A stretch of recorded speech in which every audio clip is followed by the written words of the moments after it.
Welcome to British Columbia, Vancouver, Canada. Some of you have maybe seen those lights behind me, actually that cauldron. It was lit during the Olympic Games here in Vancouver during the Winter Games, but it's lit again now for the Paralympic Winter Games, and they are running just now here in Vancouver. And we from the International Paralympic Committee here are actually there to broadcast the Paralympic Winter Games on the internet and live.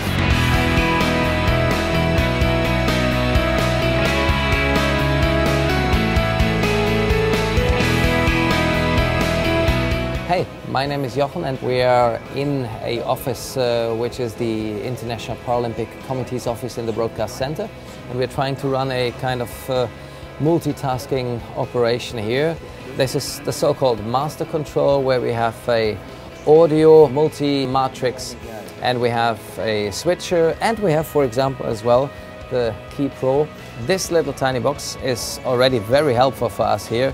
At this time the Key Pro is recording the ice sledge hockey match between Sweden and Italy, and we use it simply to play back later, because now we are live with the alpine skiing while this match is taking place. So the commentators are commentating, the voice and the mix is recorded here, and once the alpine ski is finished we have an easy way to play back. We don't have to use an editing system, it just stop, go to the beginning, play out again.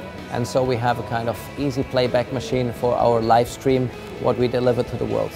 So before we even start thinking of recording anything, we need to see how we get actually the proper pictures and the proper sound in this whole system. We have 3-4 commentary booths with commentators commentating parallel to the different signals, and all our signals coming in on an SDI embedded audio video cable.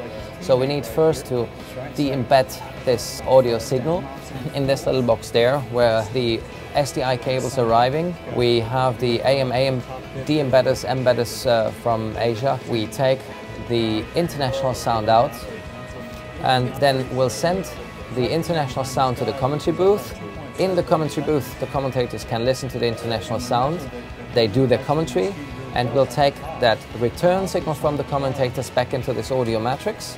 We'll mix it here on the table for the different commentary positions, and finally we'll embed it again into the SDI signal, where it then finally goes to the recording machines. Now we move from that side, where actually the control is of all the signals, the cables run behind me, back to all the recording machines here in this room, where we have about 7-8 recording machines, Mac Pros with Kona cards, MacBook Pros with IO HDs, and 1 or 2 more Key Pros, where actually all the signals arriving with a matrix, we can switch whatever signal to whatever recording system. We'll record in HD, some in PAL, the rest in NTSC, and that's where we record all the pictures for our archive. Actually, it's not the first time that we're using Asia equipment for running this kind of operation. We were already very happy to have the IO HDs in Beijing during the Paralympic Summer Games in China. And at that time already we were recording on this equipment. We took home maybe 1/3 of the whole footage to our archives in Germany, to the headquarters in Bonn. This time we're taking all the 300 hours of footage back home, recorded on digital hard drives through those Asia equipment. And I must say one more thing. Whenever we had a problem on an issue, I was just getting on my email or the telephone and called somebody from Asia, and we always got immediate response, and we really thankful and grateful for that. And through that contact, through support, we finally get in touch this year for this Paralympic Winter Games project again.